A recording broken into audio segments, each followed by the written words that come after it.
Hi everybody, my name is Sam Pedro and welcome to today's video.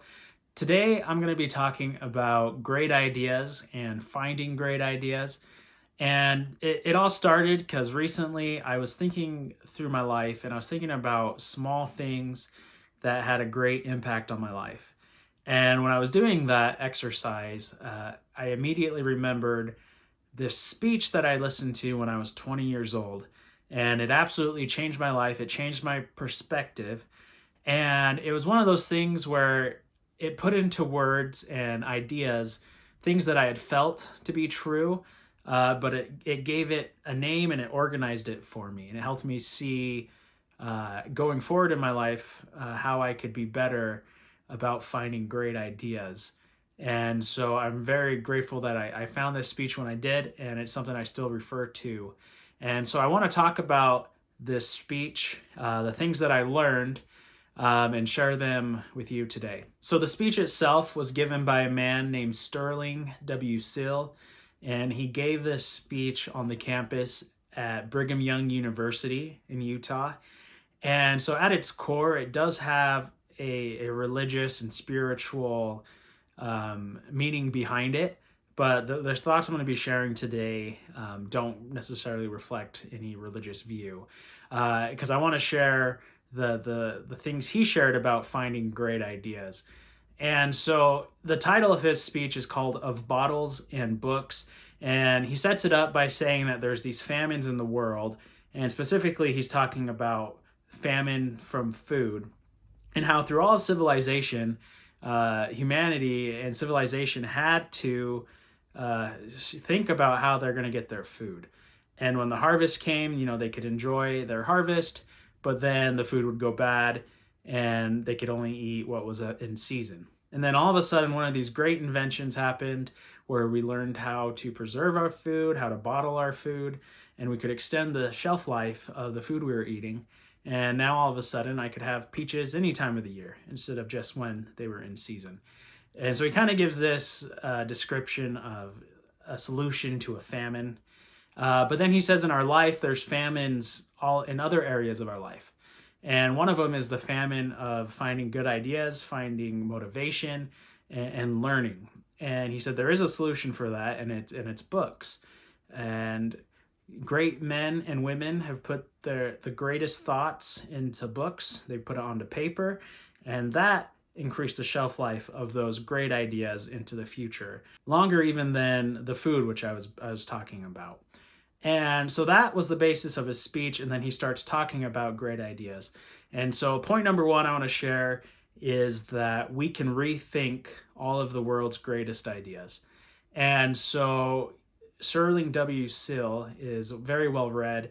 He talks about, he's read 1,000 of the greatest books of all time. And he specifically gives this example of when he was reading Shakespeare. And he said he didn't really have any interest in Shakespeare, but Shakespeare came at the top of most people's list of some of the greatest literature of all time. And so he started to read Shakespeare, and he read everything Shakespeare ever wrote. And it wasn't easy. He said he struggled at first, but eventually he saw the light and he came to love Shakespeare. But he teaches this principle where he said, when you think of Shakespeare writing, as a writer, Shakespeare is presenting some of the best ideas he had ever thought into his plays. And that's what writers typically do.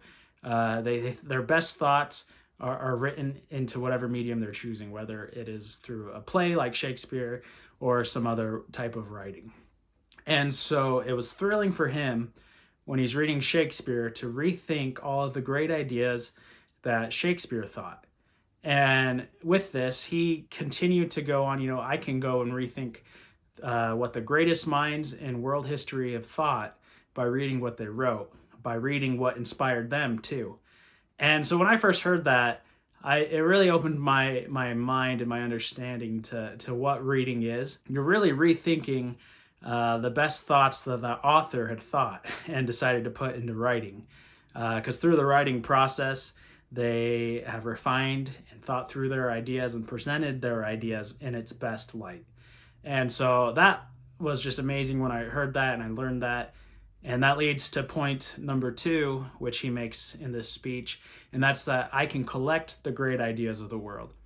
And so Sterling W. Sill, he said among his greatest possessions is he has 25 huge binders full of around 8,000 pages of notes. And he takes notes meticulously as he goes and he finds great ideas. He says the criteria for a great idea is that when he's reading a passage, and as he's reading it, if like a spark comes on him where he feels motivated, where he feels inspired, it gets him excited, he immediately jots it down and he puts it into his notebooks.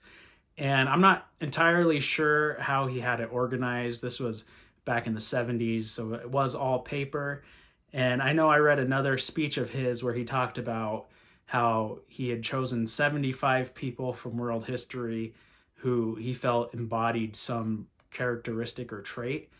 And he wrote 3 or 4 pages on each one. And that was part of his notebooks. And so very organized, very purposeful.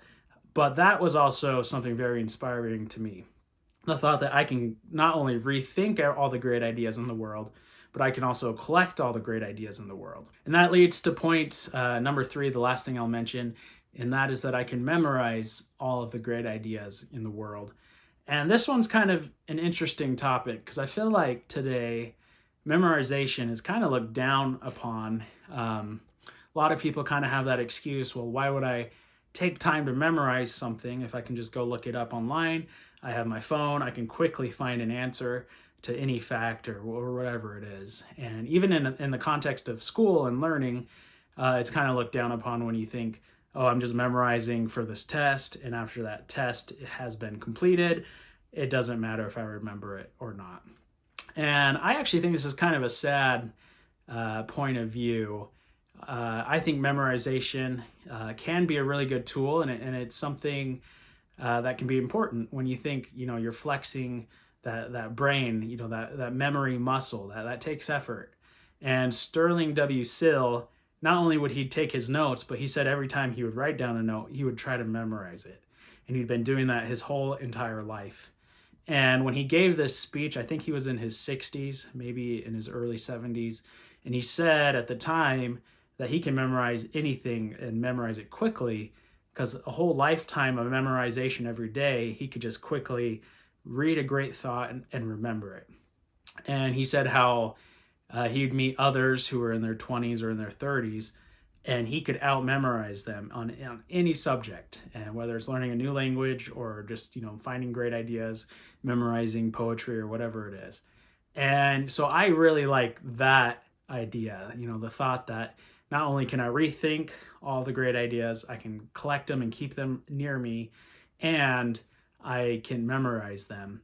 And because that's what Sterling W. Sill did. And when you hear him talk, he's a man who has spent his time learning great ideas and remembering them until they become a part of him. And on that 3 points I brought up, memorization is definitely the one I struggle with the most as far as making it a habit. I do try to memorize things from time to time. And sometimes I'm really good where I'll set a goal of memorizing something every day. But I usually can only last like a month of doing that. So that's something I want to get better at, is memorizing. But anyways, these are 3 profound ideas I heard when I was young.